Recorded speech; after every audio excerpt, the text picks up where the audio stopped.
So we are getting ready to embark on the Chicago Architectural River Tour here. It's a tour that takes you up the river, points out all the landmark buildings, gives you a little history about the buildings while you're enjoying a pleasant boat ride in the hot sun. It's a hot day out here in Chicago. So looking forward to this. Good to see what we see. Come along.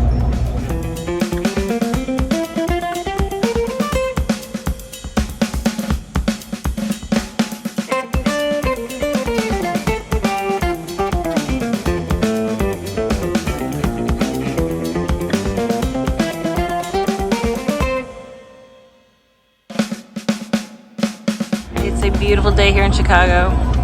1 minute till takeoff. Looks like everybody's ready to go. Villains that hear us, okay? Unforgettable characters, dramatic tension and scandal. And in this case, a catastrophic fire and a wrongly accused cow. Daring urban plans, cities within cities, visionary architects, and of course, the breathtaking beauty of their work. Our city's architecture, what you all came here to see today. Decided to put a city here. Who settled down in this area almost 250 years ago and started it all? Well, the founder of Chicago was an Afro-Haitian immigrant explorer who came from the country we now know as Haiti. His parents were French and Nigerian, and his full name was Jean-Baptiste Pont du Sable.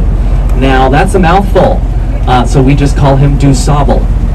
But Du Sable was the city's first non-indigenous permanent resident, which is a pretty important distinction to make, because before Du Sable came here, this area had long been home to many tribes of Native American people. It was mostly home to the Council of Three Fires, the Potawatomi, Odawa, and Ojibwe. And we owe them a lot, right? They were the caretakers of this land for thousands of years. They helped Du Sable navigate the landscape, and they gave us our name. Because the name Chicago actually comes from the Potawatomi or Algonquin words, Chicago or Chicagua, and those roughly translate to mean river of the stinky onion. Yeah, we don't put that on our t-shirts for a reason. Now, they did have a good reason to call it that. This river used to be more like a swamp. It was surrounded by wild onions and garlic, and it smelled pretty bad. You can't blame them for calling it like they smelled it, right? But I do enjoy there's kind of this unofficial rivalry. Well, it might be actually more official these days between Chicago and New York City, and it's not made any better by the fact that they get to be the Big Apple, and Chicago will always be the stinky onion. Right? You see how that works? But as we are about to make our way onto the main branch of the Chicago River, we're at the mouth of the river right here. That means we're going to pass under the first of our iconic Chicago-style bridges. Now, we have 37 of these movable bridges on our river, second highest number of movable bridges for any city in the world, second to Amsterdam. And these are called trunnion bascule. They split in the middle and raise on either side. They essentially operate like seesaws or teeter-totters. On each side of the river, there are giant chunks of concrete, over 6,000 tons in weight. And that is how much weight you need to lift these massive steel bridges into the air. And now we're not going to see all 37 of them, but we will see quite a few of these bridges today. And as we make our way onto the first, I'm going to stop yapping for a moment. We're just going to use this bridge as a curtain and watch it rise together.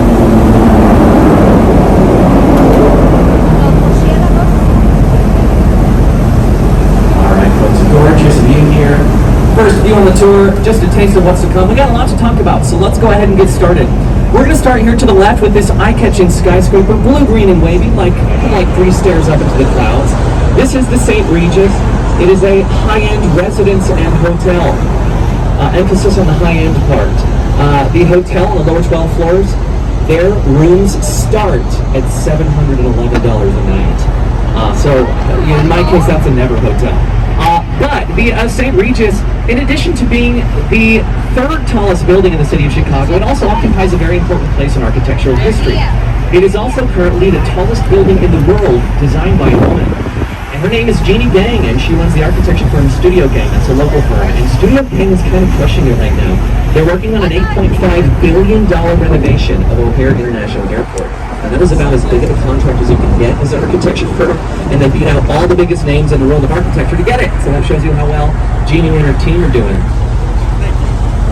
So I'm a big fan of the St. Regis. At the end of the tour, we'll have a very brief moment where we'll make a final U-turn behind us out by the lake, and you're going to get a view of this skyline here in the St. Regis that's really incredible in that view. Also, I think that Jeannie and her team understand something about the world we live in, right? You notice how unique this building is, how it's curvy, blue-green. It sort of sticks out from the buildings that surround it. I think they understand that we're not looking up today because we're looking at our phones. And so if they want people to care about the buildings they live and work in, they need to be cool to look at, right? Which I think can also be said for this next building here to the left. You see the silver and black striped Swiss Hotel? Above and behind it, the top right corner of another building is coming into view. It looks like it's covered in wavy white fins. So those fins are all balconies, and each is uniquely shaped. If you stand next to that building at the ground level and you look up at the side of it, the balconies look like rippling waves of water cascading down the side of the building. That gives it its name, Aqua Tower. And in fact, when Aqua was finished in 2009, it was the tallest building in the world, designed by a woman, Jeannie Gay. So when she finished this at Regis, she just beat her own record. She's got number 1 and number 2 right here in Chicago. But I do want to take a break from buildings real quick because I want to tell you about one of the most incredible feats of engineering the U.S. has ever seen. It's in the top 5 engineering feats in this country's history. And it has to do with the Chicago River that we're on right now. So we're traveling west away from Lake Michigan. And would you believe that's the same direction the water flows? So the water flows away from the lake. Now, if you know much about rivers, you might be a little confused because that is not what rivers do, right? Rivers flow into the nearest body of water, not away from it. And that's what this river did for thousands of years until 1900. It flowed in the entirely opposite direction, emptying into the lake. So, how and why did it reverse? Well, pretty good reason for that. When Chicago began in the 1780s, all the way through the 1800s, well into the 1900s, we used this river as our sewer and our trash dump. So all the city's sewage and all of its trash was going in this river, and I really mean all of it. And that was obviously super gross, right? Really bad for the river, worse for Lake Michigan, because that's where all the water was going, but especially bad for the people who lived here, because the city was using Lake Michigan as their number 1 source of drinking water.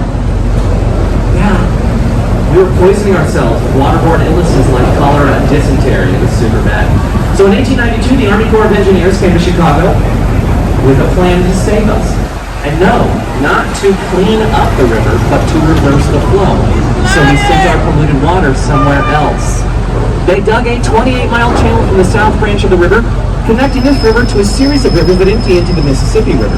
And by digging that channel on a downward slope, they simply relied on gravity to permanently pull the water in the opposite direction, away from Lake Michigan, saving our drinking water, making this the only river on planet Earth that flows backwards, making a lot of cities on the Mississippi River really mad at us. Like St. Louis, Missouri, for example. Are you guys from St. Louis? Oh, okay. Yeah, they're on the Mississippi River, and they sued the city of Chicago because they claimed we were sending our polluted water down there. Now, here's the thing. That city lost that lawsuit because they couldn't prove they weren't also polluting the river. So, whose pollution was it? We'll never know. But now that we've established the history of the Chicago River, let's get back to some buildings. Up ahead on the right, this light-colored stone building with the clock tower on the roof. This is a Chicago favorite, the iconic Wrigley Building. If you've ever heard of Wrigley's Juicy Fruit or Big Red Chewing Gums or Wrigley Field, where the Chicago Cubs baseball team plays, that's all the same Wrigley. William Wrigley was his name. We called him the chewing gum magnate. Because, of course, that's how he made his millions. In fact, this building was built entirely out of chewing gum. Profits. Okay, listen, folks. The jokes aren't going to get much better, so you're in for a long tour. Now, this building was finished in 1924, modeled specifically after La Giralda Cathedral in Sevilla, Spain, so we call this style of architecture Spanish Revival style. And that is the place that has the Lou Malnati's deep dish pizzeria on the first floor.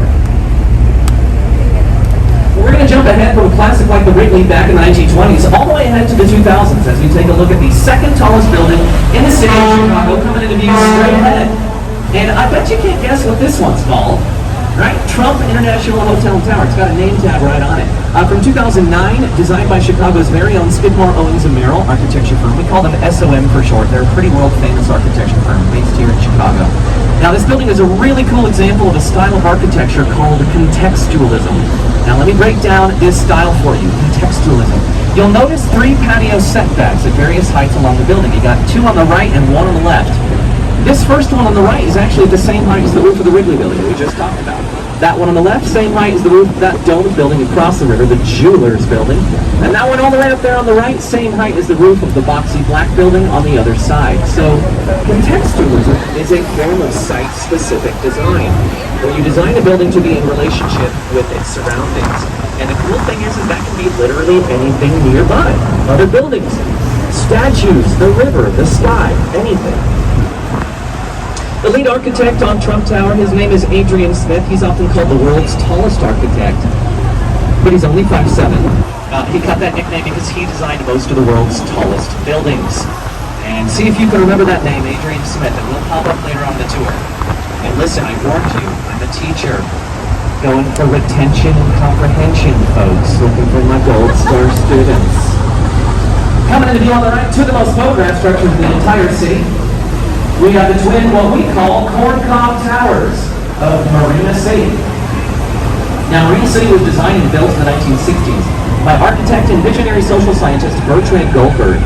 And I told you how we reversed the flow of the river, right? Well, guess what? We kept polluting it. In the 60s, when Marina City was built, this river was gross. It smelled bad, and no one lived down here. It was industrial and commercial, but not residential. Goldberg wanted to change that. He wanted people to start living downtown.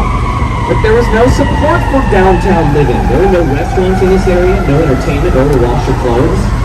So he put it all in his building and designed the country's first mixed-use residential skyscraper complex. A city within a city. So let's all imagine for a moment, it's the 1960s. We want to move into Marina City. This is what we're going to get. First, we'll move it upstairs where we have to furnish a pie-slice-shaped apartment, which is a little tough. But then we're going to live above our valet-parked car, a parked yacht. Because who doesn't have a yacht? A restaurant, movie theater, bowling alley, shops, office space, fitness center, laundry facility, and an ice skating rink. A city within a city. Now, I know some of you are wondering if anyone's ever driven a car off of one of those balconies into the river. Well, the answer is yes, this is America. Of course we did. It was in the movie The Hunter. Steve McQueen drove a car off of one of those balconies in the river. It was an iconic action scene. You can look it up on YouTube. Again, the movie was called The Hunter. Now, Marina City was so successful that Goldberg actually began to change our attitude towards the river. We began to embrace it. We continued to build alongside it, and we cleaned it up. And by 2016, we sealed the deal, and we finished our incredible river walk. Here to the left, this river walk is 1.3 miles long. It travels along the entire length of the main branch of the river. Cost $112 million, but as far as the locals are concerned, it was worth every penny. It's brought more people to the edge of the river than anyone ever imagined was possible. Now, the architect of the Riverwalk, her name is Carol Ross Barney, and she designed each section of the Riverwalk to have its own distinct purpose and personality. She calls them rooms between two bridges. This room over here is the Cove, because you can park your boat there, get out and have a snack and a drink. But this is my favorite room here to the left. We call this the River Theater. Now, for a long time, I didn't know why it was called that until earlier this summer. My partner and I took our dog out to the River Theater. We sat down there for a few hours, and I realized, oh, the river is the show. The party boats, the tour boats, the yachts, the kayaks. There's so much happening here on the river. And folks, listen, there are not many river walks in the world, let alone river walks this beautiful. So when you're in Chicago, take advantage of it. Spend an afternoon or an evening walking up and down the river walk. There are bars, restaurants, shops, and a ton of beautiful sights. So take advantage. Now, the area of the city to the left where the Riverwalk is located has a nickname. It's called the Loop, because our public trains loop around this downtown city center. Now, we call our trains the L, which is short for elevated, since most of the tracks are raised above the ground. And I like to encourage visitors to the city to be bold, be brave, take a train or a bus. They're not that scary. And they're so much cheaper than an Uber, a Lyft, or a taxi. $2.50 per single trip, and how about this? Unlimited train and bus rides in a 24-hour period for a $5 day pass. They don't have a car, they don't need one. But now you might be noticed that we have a lot of older buildings here in the city of Chicago, and that is pretty typical. We do not tear down our old buildings if we can help it. Because honestly, architecture is kind of a portrait of humanity frozen in time. So instead of tearing these buildings down, we preserve them, we renovate the inside, and we can continue to tell their stories. This building up here on the right has quite a bit to say. It occupies 2.5 city blocks. It has 43 elevators, 7.5 miles of hallway, 73 American-sized football fields of office space, and until 2008, the building had its own zip code. From 1929, this is the massive merchandise mart. And it's the first example of our first major national style of architecture in the U.S. called Art Deco. So let me point out the three most common features of that style, Art Deco. So first, you got those inset windows, and those create vertical racing stripes, drawing your eye up. It's covered in machine-stamped repetitive patterns and polished Indiana limestone. That is your Art Deco style. Now again, this was from 1929. That was the peak of what we call the roaring 20s here in the U.S. There was so much optimism in the air, right? It was a period of opulence and luxury. In the U.S., everyone was like, woo! we're rich. Nothing bad will ever happen to us. Definitely not later this year. So this style was created to express all the optimism that people were feeling back in the 20s. That's why you can kind of smell the money coming off of it. Now, Art Deco was a kind of short-lived style, and we'll talk about why it was later, but it was super popular when it was around, so we're going to see a lot of Art Deco today. But right now, folks, soak it in. Because we can reach the World Point. This is where the three branches of the Chicago River come together. We call this the trophy case of the river for obvious reasons. A lot of tall, blue glass reflective skyscrapers, kind of like giant trophies. Very sleek and futuristic, like this newest one here on the river. This is Sears Tower here on the right. That was just finished in July, so that's the newest skyscraper on the tour. A lot of these buildings have super unique shapes, like this curvy building to the left, which we'll talk about later. How about that one up ahead behind the Lake Street Bridge with the narrow, Y-shaped base? Looks like it's going to blow over in the wind. We are definitely going to talk about that in a few minutes. Lots to talk about there. And we even have skyscrapers that look like giant sticks of deodorant. Or Hot Pockets. Or McDonald's apple pie boxes. You guys get it. I can never decide which one I think it looks more like. But enough about this new stuff, because we got to travel back to 1898 to learn about the oldest building we're going to see on our tour today. And I'm talking about that pink brick box up ahead on the left, coming into view. Now, look, I know it's kind of unremarkable looking, but it's got a great story. This is the historic Fulton House, finished in 1898 as a cold storage freezer building for the meat packing industry.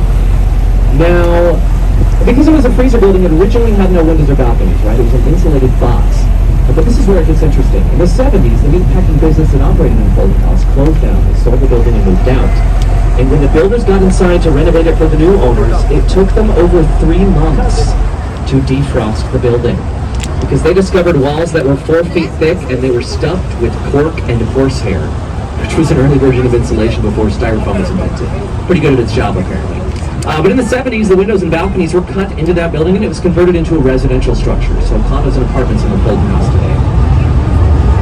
We got another rich bit of history here to the right. This raised bridge is the old Carroll Avenue Railroad Bridge. Now, it was decommissioned in 2001, built in 1908, so it made it almost 100 years. But it's an official Chicago landmark.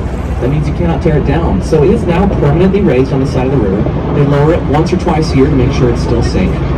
But it shows you how these bridges work. Remember I was telling you about that big chunk of concrete, over 6,000 tons, that's used as the counterweight for these bridges? You can see it on this bridge.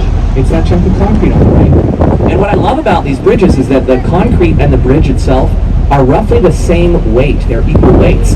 So the motor they use to lift the bridge has about the same horsepower as a riding lawnmower. So it doesn't need a lot of power to lift that bridge because of how heavy both of those weights are.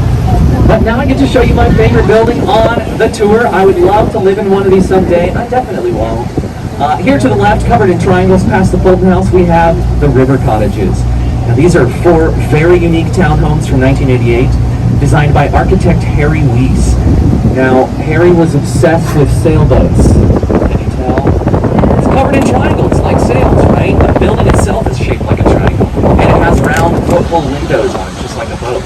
This is a really good example of postmodernism. That's a style of architecture that you can kind of think of as like the abstract art of architecture. Very whimsical, unique shapes, materials, and colors.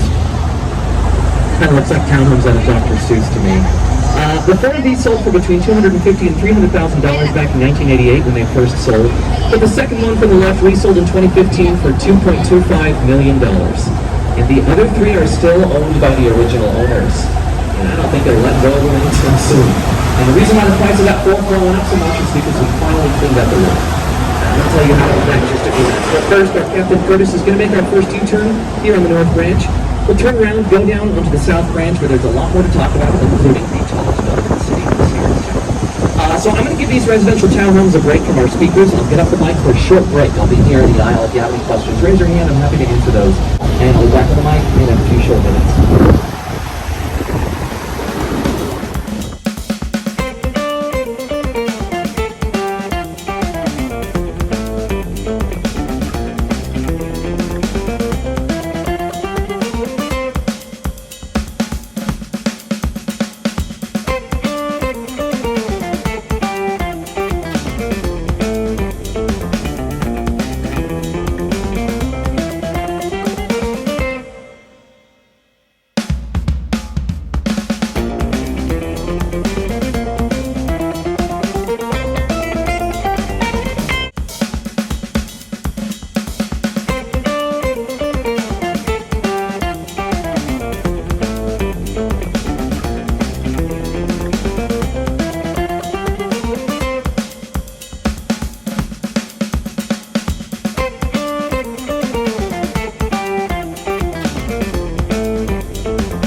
Alrighty, folks.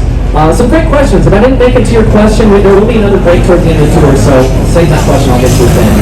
So, folks, how did we clean up the river?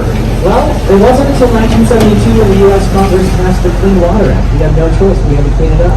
Over the past 50 years, the city has created very strict laws. If you're not dumping waste in this river, you can find a lot of money. In the 70s, there were fewer than 10 species of fish left in the river, but today there are over 70. That shows you how far we've come. Now, to be honest, the river is still kind of gross. Don't swim in it, especially if you have an open wound. That would not go very much, I'm sure you. But it is in such better shape today than it ever has been, probably since before Chicago started. I'm feeling pretty hopeful about the future of the Chicago River. We've got work to do, but I think we can handle it. All right, folks, I said we were going to talk about it. Straight ahead on the right side of the river, that tall, skinny skyscraper with the narrow, Y-shaped base. That is 150 North Riverside, 2017, designed by Getch Partners. And with this building, it really is all about that base. So let's talk about it. Yeah, that's the kind of humor you're getting on this tour. Now, the back 2/3 of the lot that it sits on is occupied by active underground train tracks. And then in the front, by the river, the city has a zoning law that says that all the buildings built next to the river have to be set back at least 30 feet from the river's edge. That leaves this piece of land with only 20% buildable space. That base is 39 feet wide. That's as much width as they had to work with. So with such a tall, skinny building on a very narrow base, the question becomes, why doesn't it just fall over? Which I think is a very fair question to ask. The answer is, it sways in the wind. Let me tell you why that's a good thing. When wind hits the side of a skyscraper, it puts a lot of stress on the foundation where it's built down into the ground. So if the building did not sway in the wind, that wind would crack or damage the foundation, which would make it unsafe. They're designed to be able to sway to relieve that pressure, which is good. But for obvious reasons, we don't want skyscrapers to sway too much, right? Because that would be very bad. Plus, the higher up you are, the building that sways, the more you can feel it. It makes some people a little seasick. We don't need people losing their lunches over their Excel spreadsheets. So, there are a few systems you can install in our modern skyscrapers to reduce their sway. We will learn about two of those systems today. The first installed in this building, it's a mouthful. It's called inertial slush dampers. Now that sounds like nonsense, so let me explain how it works. On the top floor, there are 12 concrete tanks full of 160,000 gallons of water. I'm going to be the building and demonstrate, okay? Let's say the wind hits the building on this side. Well, it's going to sway over here, right? But as it sways over here, the water in those tanks sloshes in the opposite direction. It's going to sway over here and so on and so forth.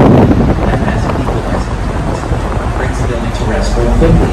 Kind of like giant water shock absorbers. And then now, when we go down the boats, we get to look up and see the reflection of the best-looking boat full of passengers in the Chicago River. Right. I love it when you wave it. That man is like, I am good looking. I'm good looking. Yeah, right? It's pretty cool. Kind of a different kind of selfie, right? Let's be clear. That technology, it's just giant buckets of water. Right? It took us a while to figure out how to use it to keep these buildings from swaying, but I think that's pretty cool. You know, using something so simple to create something so striking and really cool. But I think more questions abound with a building like this. Like, how long does it take and how much does it cost to build one of these high-tech skyscrapers on the Chicago River? Well, a really good example, or I should say answer to those questions. Coming to the view here on our left, this is the Bank of America building. Actually designed by the same firm, Getch Partners, so finished 3 years later at the end of 2020. So it's about 3 years old. And it took about 3 years to construct and cost roughly $800 million, which is pretty typical for a building like that. For any of you that are customers of Bank of America, you did help pay for this building, so congratulations, your child is beautiful. Am I a customer of Bank of America? Oh, you are? Yeah, me too. I help pay for that, right, with my overdraft fees. So we do, we pay for it, right? Now, they had the same 30-foot setback rule the last building had, but they dealt with it a little differently. They built to the third floor into the air with those tripod legs. They have their setback, they maximize the square footage above the third floor, and they even have an overhang to protect people on the plaza down below. But folks, we're now going to shift gears into what I like to call a 4-minute TED Talk on the evolution of Chicago architecture. We're going to learn how architecture has evolved in the U.S. since the glory days of the Art Deco style in the 1920s. So first, for this evolution, we're going to start once again in 1929 with this Art Deco view to the right of the side plaza. again, 1929 was the peak of this style. We were building tons of Art Deco buildings that year. But the style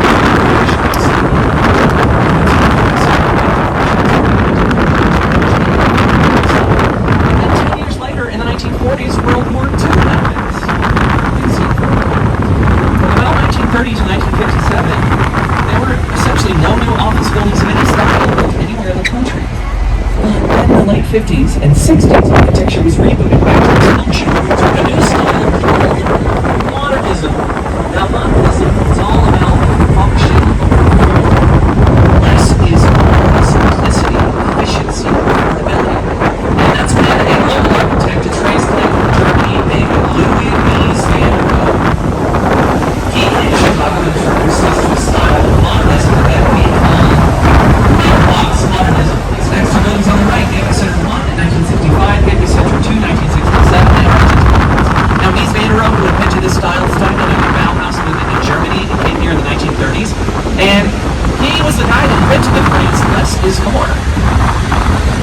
Now, these buildings look like simple boxes because you can understand that they were building these grew up during the Great Depression, right? So they didn't want to spend a lot of money.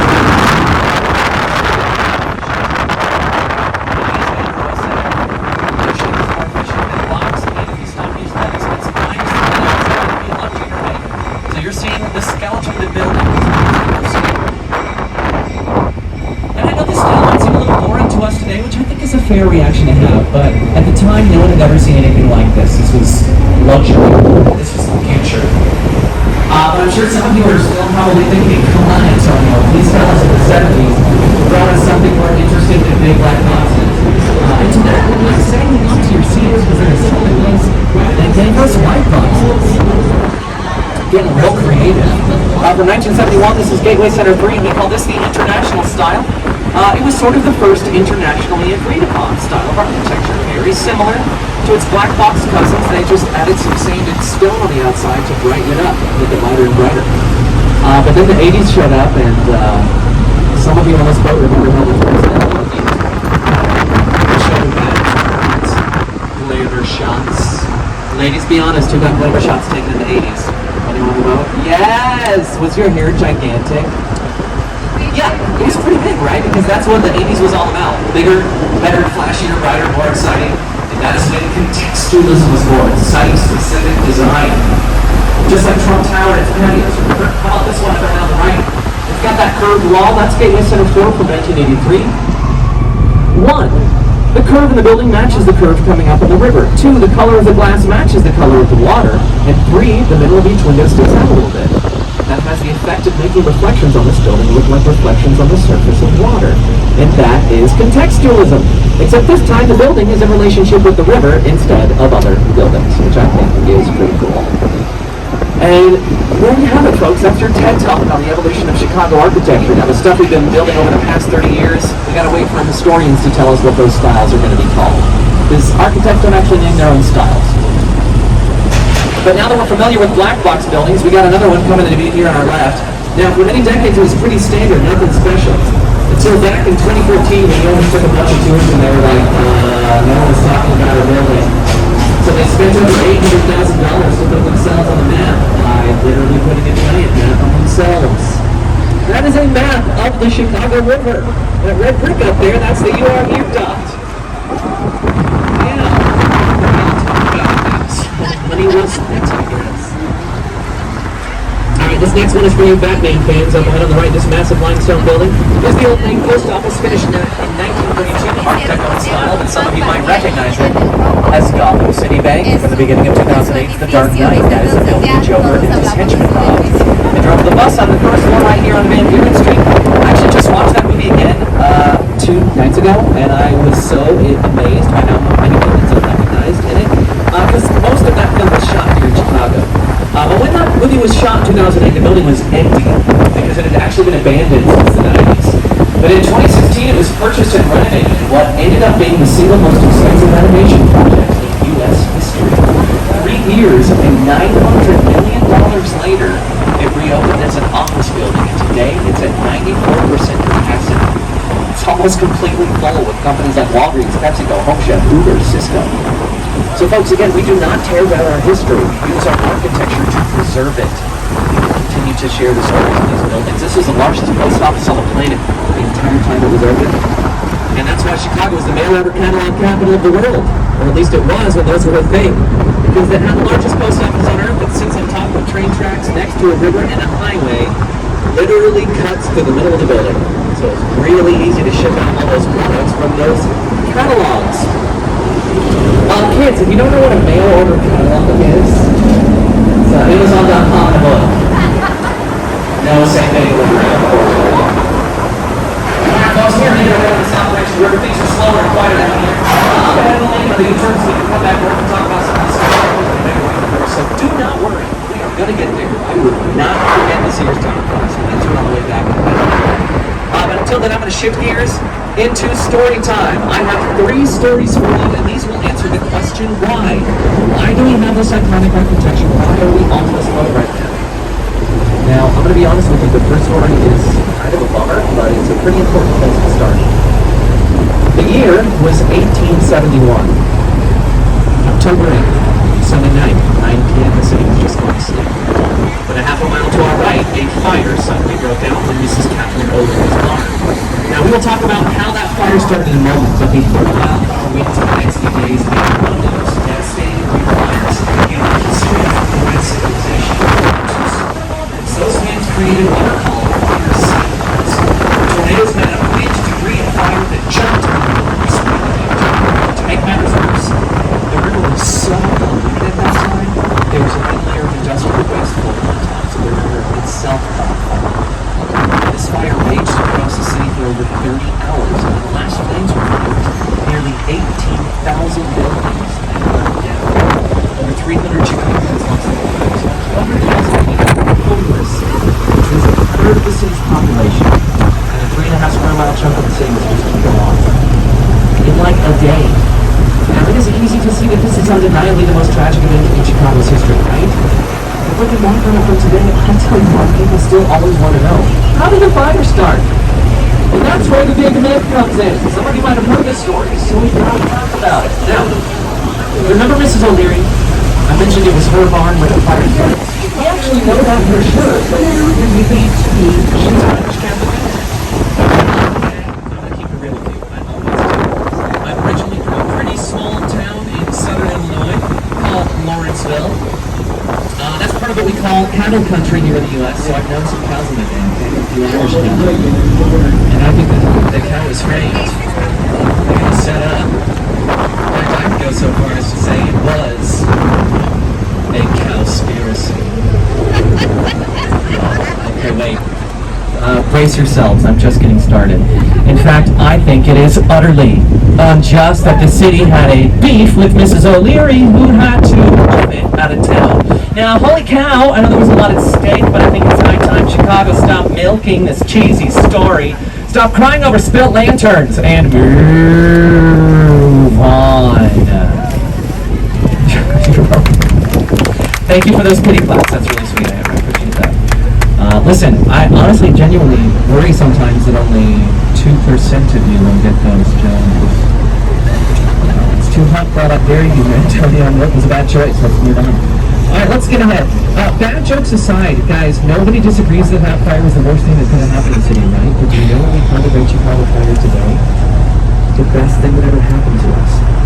Because shortly after the fire, a lot of young and up-and-coming architects with big ideas flocked to the city because they knew there was going to be a massive effort to help Chicago rebuild, and they could get some credits to their name. And that is why, less than half a generation after the fire, Chicago became home to the world's first 10-story steel-frame skyscraper. Chicago is the birthplace of a modern skyscraper because the steel frame was invented here after the fire, and historians agree it was invented here because of the fire. So that brings us to our second story. Now, just 22 short years after the fire had devastated the city, Chicago had rebuilt itself to host the highly sought-after 1893 World's Fair. Now, the original site of that World's Fair was in Jackson Park. That's a gorgeous park on the south side of the city, along the lakefront. Still there today. That's where they're building the Obama Presidential Library. And the city hired up-and-coming architect Daniel Burnham to design the campus of the World's Fair. Now, he had a lot of enthusiasm. and he needed it because he designed a World's Fair campus of over 200 temporary buildings. Now, these were built in record time just for the fair. Massive facade designed in classic European styles. Every inch of the campus was painted white, so that when the electric lights turned on at night, they glowed. And in the 6 months that fair was operating, over 27 million people from over 60 different countries and states. Most people left the Mexico City all across the globe with Coco Factory.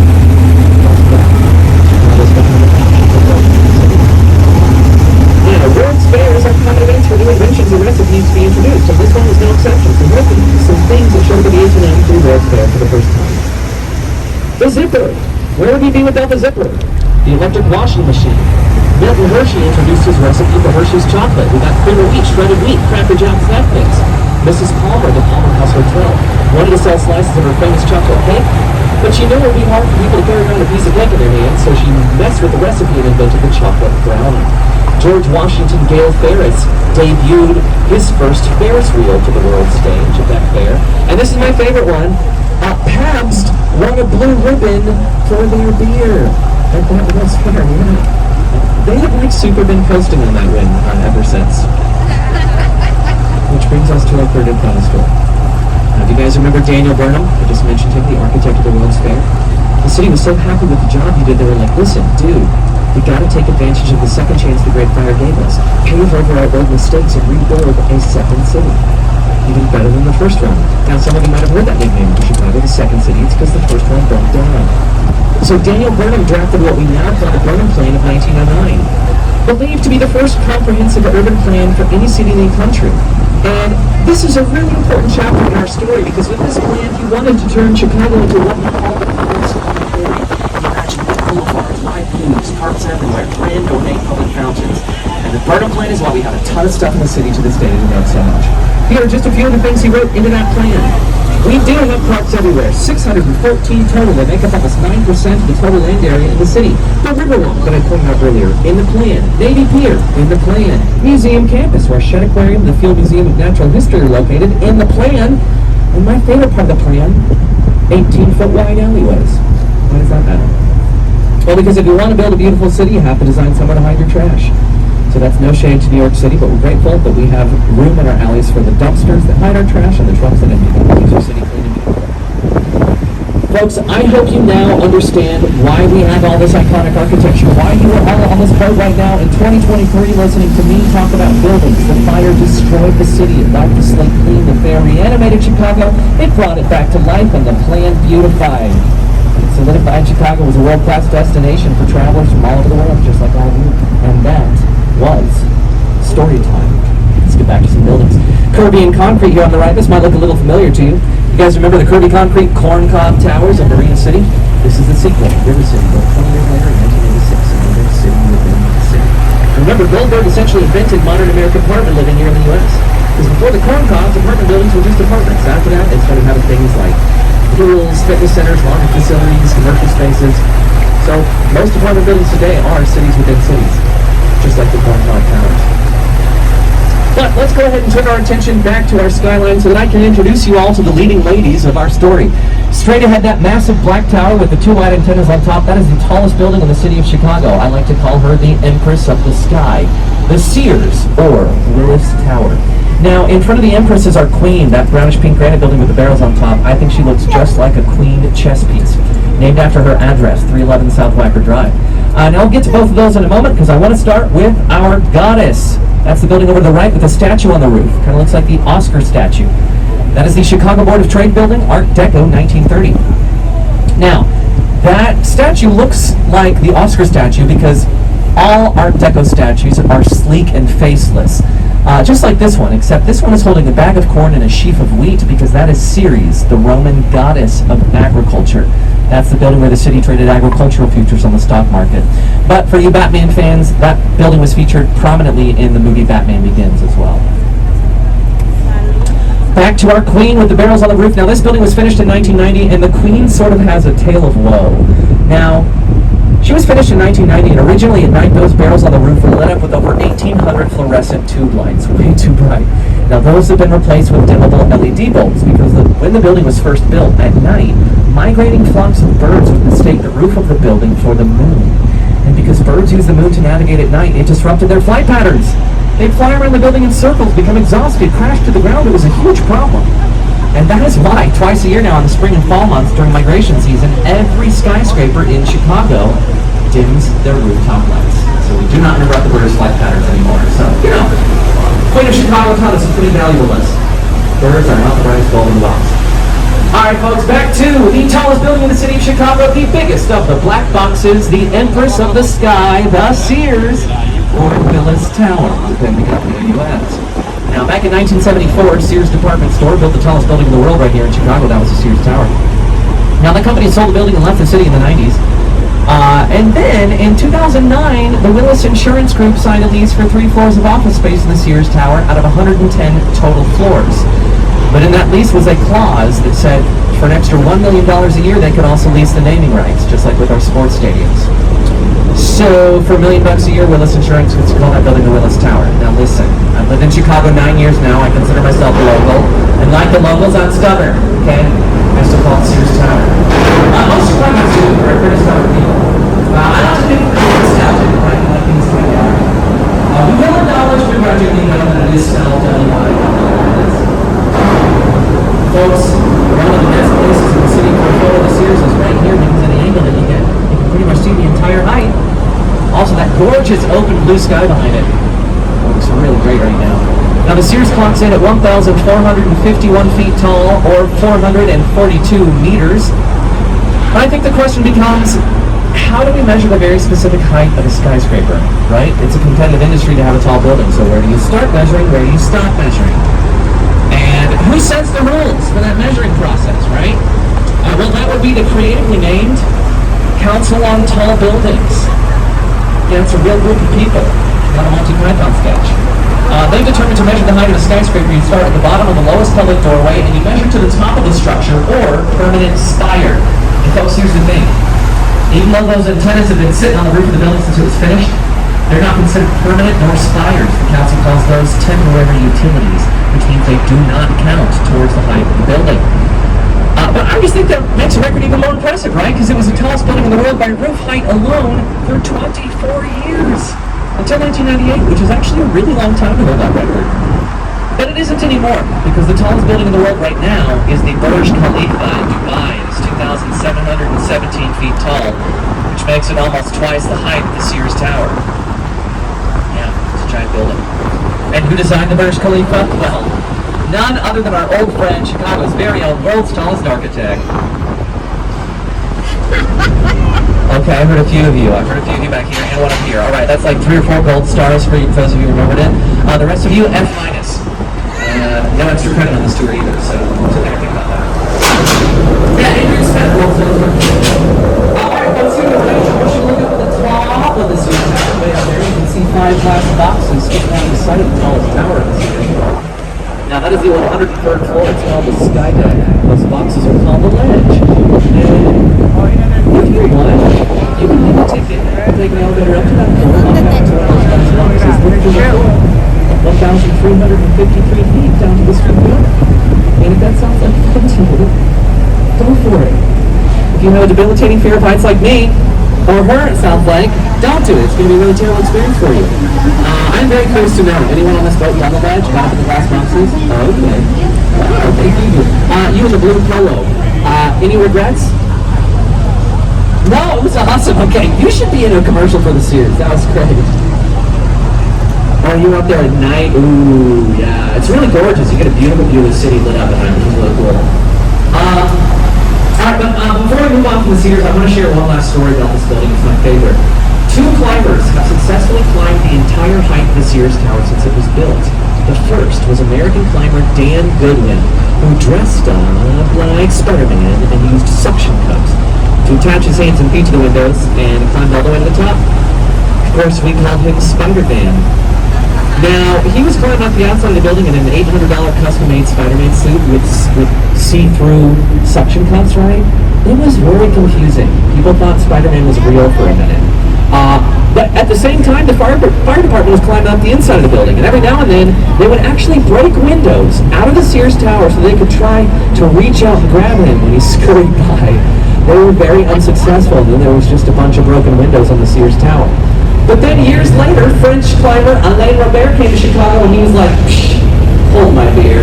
He climbed the entire height of the Sears Tower with no equipment at all, just his hands and feet, in an hour and 22 minutes. Absolutely unhinged behavior from those two men against me. Yeah, you will also be interested to know that both of those guys were successfully arrested because it is super illegal to climb a skyscraper. So, not great for your mental health or criminal record. Wait, weren't you the one saying you were afraid of heights? She said it's worth it. It's worth it to climb it. Oh, for them, right? Yeah. You know what that guy says, the French climber Alain Robert, called the French Spider-Man? You know what he says when people ask him why he climbs tall buildings? Because he climbs a lot of them. He says, I'm afraid of heights. It's like, okay, Brad, watch, we get it. You're very courageous. You can do it. You can do all the climbing. I'm going to stay down here. All right, folks, moving on from the Sears Tower, designed by architect Bruce Graham and structural engineer Dr. Fosler. We got another Art Deco building here to the right. This is the Civic Opera Building. Second largest opera house in North America. It's got 3,600 seats, currently home to Lyric Opera of Chicago and the Joffrey Ballet. A lot of people ask me when we go by this building why it's spelled Civic Opera Building. And that's because they actually only added that sign about 40 years ago. And they wanted to look like old school and fancy, so they used the Latin alphabet. And there is no U in the Latin alphabet, just a V for both letters. So it still says Civic Opera Building, it's just a... all right, folks. I would say, though, that the Civic Opera Building is a great reminder that when you're in Chicago, you need to see a show.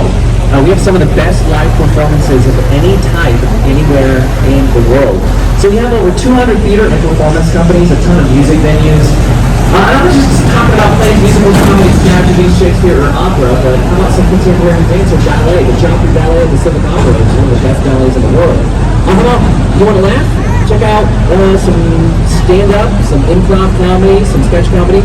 What about some music, like a concert, like blues, jazz, rock and roll, punk, pop? You get it. Whatever you're looking for, we got it. The Second City is our famous comedy club. They have live shows 7 nights a week. They serve food and drinks during their shows. And it's a really great way to spend an evening. A lot of very famous funny people from the U.S. started off their careers in the Second City. People like Tina Fey, Bill Murray, and Stephen Colbert. Also, Chicago is a popular Broadway tryout city. Broadway tryout city is a city where new plays and musicals will come. They'll premiere in that city, and if it does well, then people will spend a lot of money to send that show to Broadway. And so we get to see a lot of Broadway shows before they're even on Broadway. Last year we got the Notebook musical. Yes, that Notebook, the Sappy and Drummond started Brian Johnson. The musical version came out. I cried during most of it. It's gorgeous. And it's going to Broadway next year. And there's another one this fall called Betty Boop the Musical. I already got tickets to it. I'm super excited about Betty Boop the old concert. And we're hoping it's going to be a good show. And also, if you want to check out the Blue Man Group, you got to do it. That show started here in Chicago. It is one of the most bizarre experiences you will ever have. It is very funny. It's exciting. It's guys painted in full head-to-toe blue body paint. And they do what? Did you see it? And did you love it? Yeah, it's really cool, right? Yeah. Yeah, they don't do any voices, right? They're silent. Anyway, it's a super weird show. But it started in Chicago. It's a lot of fun. It's funny. They play music, drums. There's paint everywhere. It's a lot of fun. Alrighty, folks. We are back at Wolf Point. Again, where the 3 branches of the river come together. The trophy case of the river. And let's talk about this trophy here to the right. This curvy blue-green building is the new Vane of 1983. Now, it is, once again, a really cool example of contextualism. Much like Gateway Center 4, that curve in the building matches the curving river. And then you have 2 rows of different colored glass. The blue reminds us of the sky above and the green of the river below. So this building is very much in relationship with this location. Also, fun fact about the new Vane. This is where Ferris Bueller's dad worked. Yeah, and little known Chicago documentary, Ferris Bueller's Day Off. A lot of great movies and TV shows have been filmed in Chicago, folks. Of course, Ferris Bueller's Day Off is one of my favorites. Home Alone, Adventures in Babysitting, My Big Fat Greek Wedding, The Dark Knight trilogy. Also, a lot of great shows like Empire, Shameless, Chicago Fire, PD, and Med, and the new show on Hulu, The Bear. If you've seen that show, all of it shot right here in Chicago. In fact, season 2, they teach you a lot about Chicago cuisine because there are some actual real restaurants and they're real chefs featured in season 2 of that show based in Chicago. So check out The Bear if you want to learn a lot about Chicago's food scene. But listen up, if TV, film, or theater are not your kind of shows, I got a different kind of show for you. How about the largest permanent digital art show on the planet? It happens here in Chicago every single night.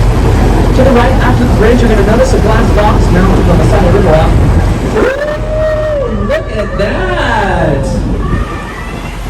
That is amazing. You look amazing.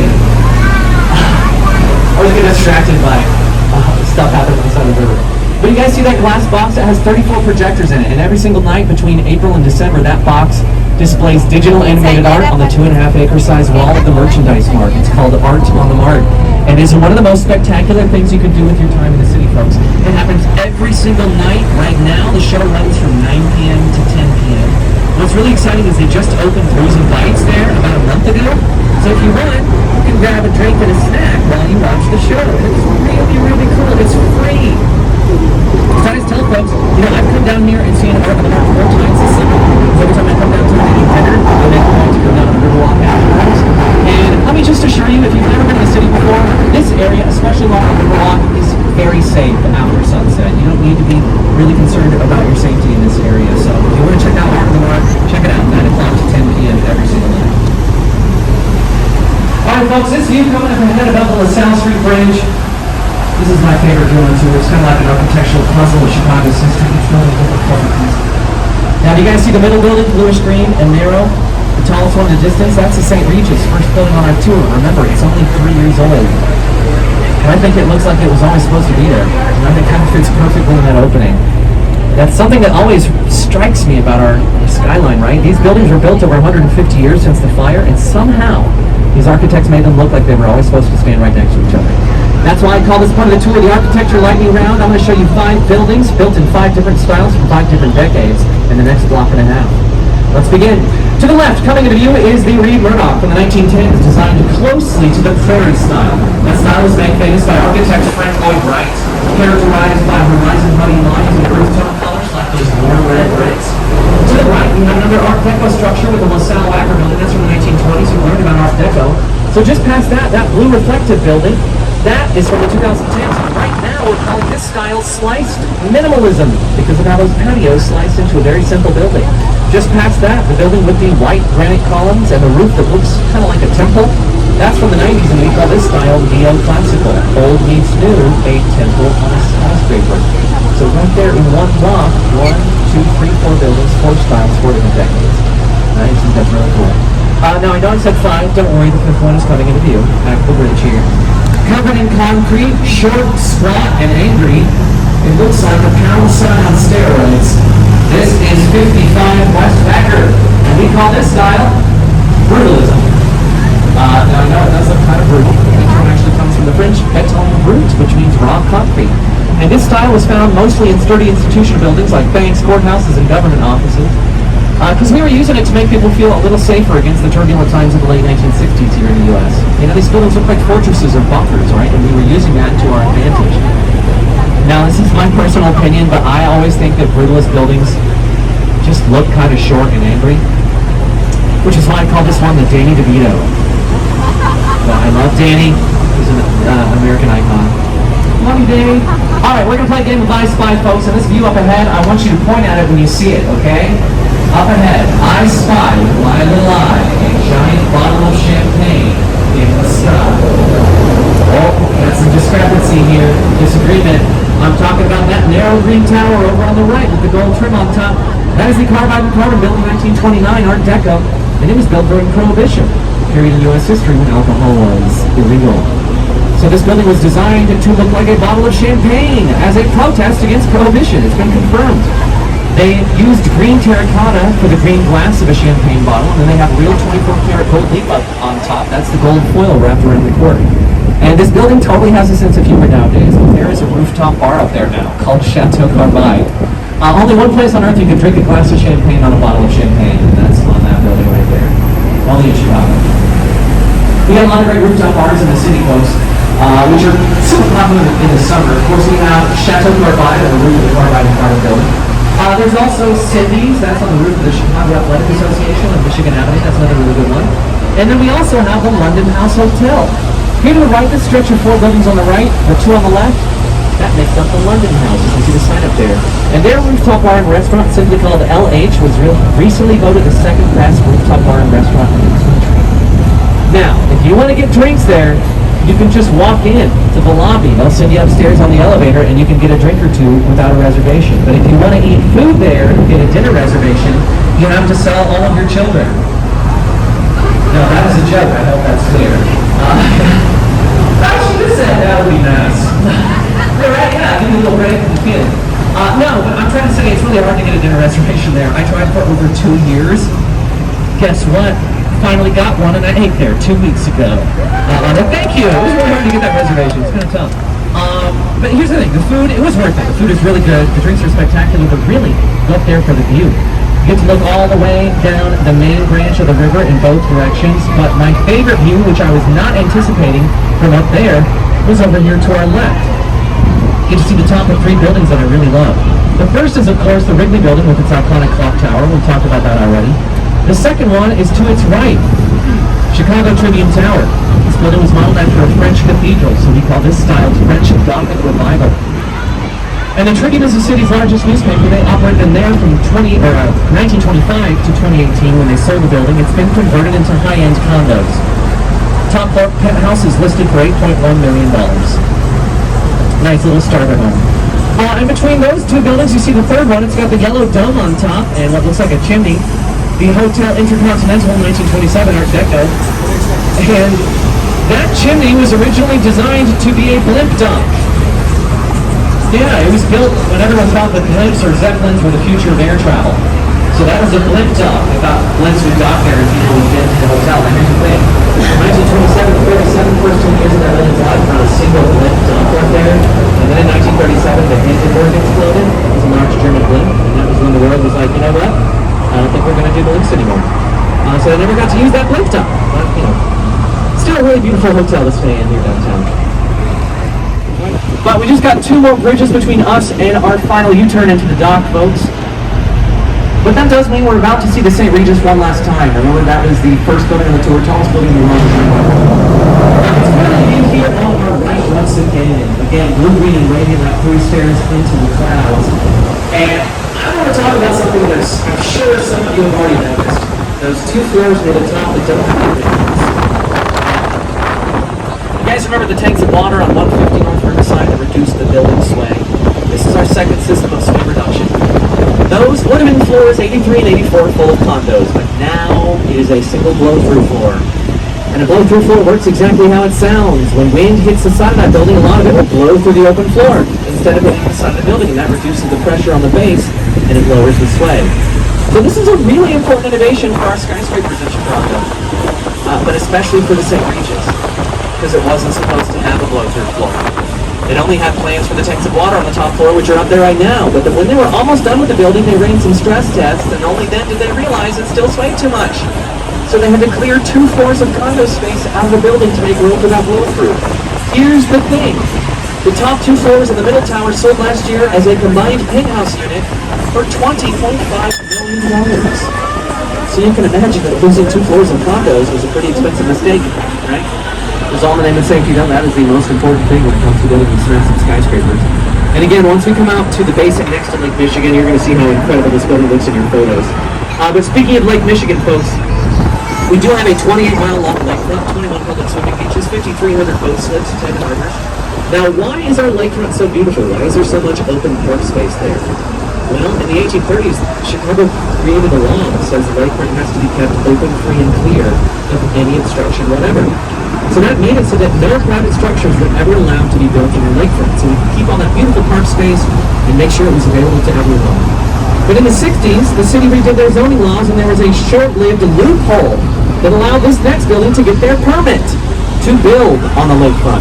That's over here to our left. It's that curvy black building coming into view. Now, people say it looks like one of two things. The kids are always like, it's a giant stack of fidget spinners. We're pretty accurate, right? But then their stressed out parents are like, no, from the side it's a flask. And I think it depends on how you handle your stress. But that is Lake Point Tower, 1968. The style is curvilinear modernism. It's like black box modernism that just took the edge off, right? In fact, those were two apprentices of Mies van der Rohe, the black box modernism guy. They designed this building. So heavily influenced by his style. Now again, that loophole existed, so the developers of this building, they got their permit legally to build that skyscraper on the lakefront. The city realized their mistake and they closed the loophole, which is why Lake Point Tower remains the only skyscraper, the only private structure on our public lakefront. Now it is a high-end residence.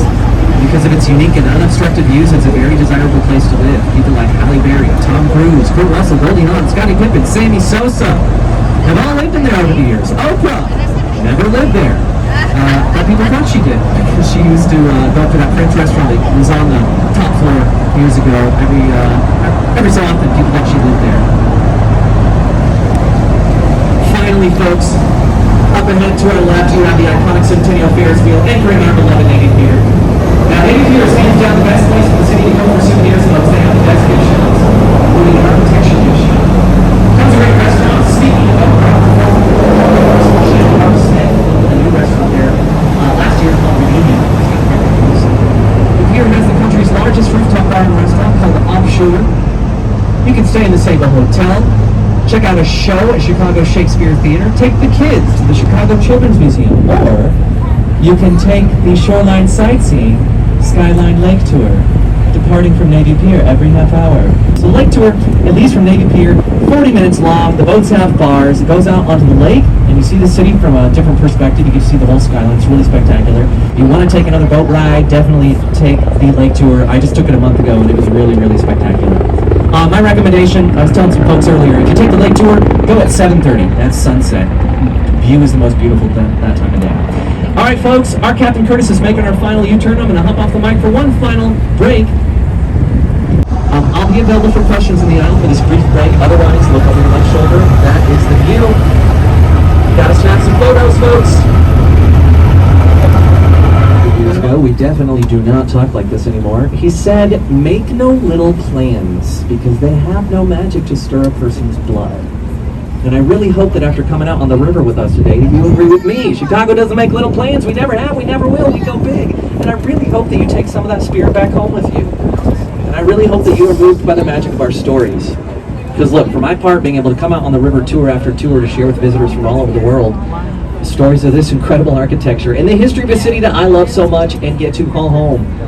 It is honestly an honor and a privilege. So on behalf of myself, again, my name is Antonio, our Captain Curtis, our crew of Cecilia, Peter, Maria, and bartender Aaron. I want to thank you all for being a really lovely crowd this afternoon. And once more, I would love to welcome you to the city with my favorite story, Chicago. Have a beautiful rest of your weekend, folks. Thank you so much for joining us.